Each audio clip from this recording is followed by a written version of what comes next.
Now, that's a piece of the battle. Tell George. We will tell George, but I don't think he's going to be relevant by the time we tell him.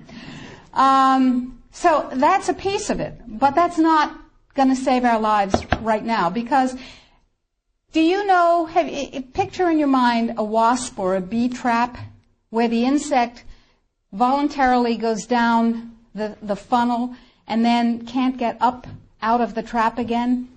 That's Codex. A regular law can be overturned, it can be repealed, it can be corrected by another piece of legislation. But once we become Codex compliant in any area, as long as we're members of the WTO, it can never be repealed because we have lost the sovereignty to become un-Codex compliant as long as we're in the WTO. So it's like going down that funnel and not being able to get up out of it. So it's very important that we make sure that we do not become Codex compliant. But then we'll be hit with all those big trade sanctions and the country will be destroyed economically, right? No. Remember surprise? One of the principles of war? Remember mass, where you take your strength and put it against the enemy's weakness? Well, here's what we've done. We have a team of lawyers who have spent hundreds of hours with us pro bono. These are good guy lawyers.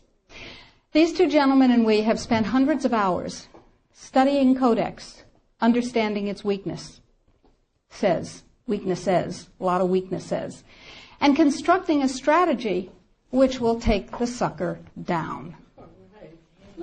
It will take it down. But I need you. You are people that other people come to for information about safe, healthy food and nutrients. You are ready-made dissemination points. You are the 1,000 million, 100 million points of light. Here's what is happening. Every country in the world has to be Codex compliant in order not to get hit by WTO trade sanctions, as I told you, if they're members of Codex in the WTO. And there are a few countries that are not, but I guarantee you they're not of any major significance. So, the question is, what does Codex compliance mean? Well, most people, most countries, most legislators believe that it means they have to adopt as their national standard on that particular subject what Codex ratified. But that's not the case any more than we're in the WTO.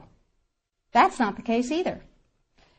What it means is that the format, the issues, and the subjects covered by a Codex guideline, standard, or regulation have to be addressed in the country's guideline, standard, or regulation on the same topic.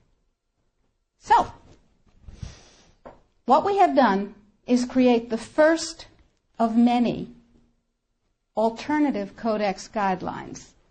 You can go to our website, www.healthfreedomusa.org, and you will see a little button on the upper right-hand side that says, Sign the Citizens Petition.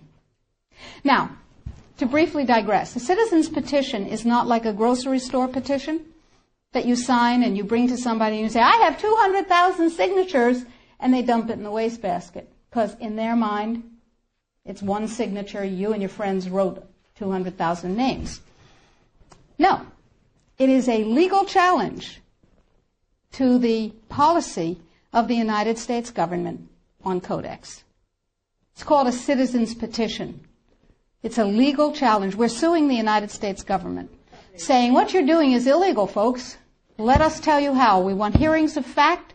We want redress. We want correction. If we get what we want, that's dandy.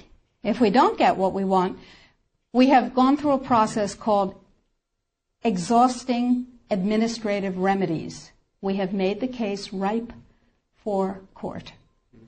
Okay, so I need you and everybody you know to sign this citizen's petition. saying this is a bad policy en masse. And you do this on the web, and you'll see the instructions, and we present the thousands and thousands and thousands of actual physical pages that we print out with people's signatures to the U.S. Codex office and to the FDA, and they don't like that at all. But that's okay. However, this time, this is the Second Amendment of the Citizens Petition that we're asking you to sign.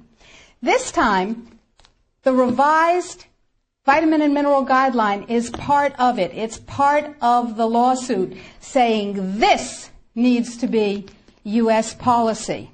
The more voices that say, this is what I want, and you work for me, Mr. and Mrs. Bureaucrat and Mr. and Mrs. Congressman, Mr. and Mrs. Senator, the more voices, the more weight. So step number 1 is read and sign the Citizens Petition. Step number 2 is disseminate the information, the web link. Tell everybody you know. Put it out in your office. Get your patients, your friends, your neighbors, your suppliers to sign the Citizens Petition. And your suppliers, the companies that you use, are going to tell you that you're out of your minds. They will tell you that Codex is not a problem.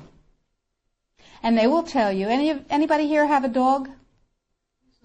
Okay. Dog owners know that you ask a dog to heel, sit, down, stay. That's Codex in this country and worldwide.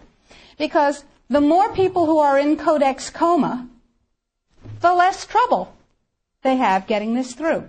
So the NNFA, anybody here ever heard of the NNFA? Everybody's heard of the NNFA. Did you know that the members of the NNFA are not just health food stores and manufacturers, but include companies with names you may have heard?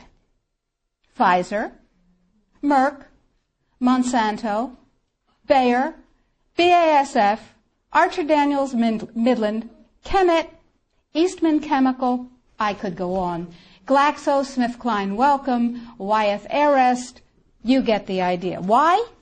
Because after DSHEA was passed and the nutrient business burgeoned, the pharmaceutical folks said, and they're not dumb, said there's gold in them thar pills. And they bought the means of production of many, many, many companies, and they bought the companies themselves. So they're in the nutrient business.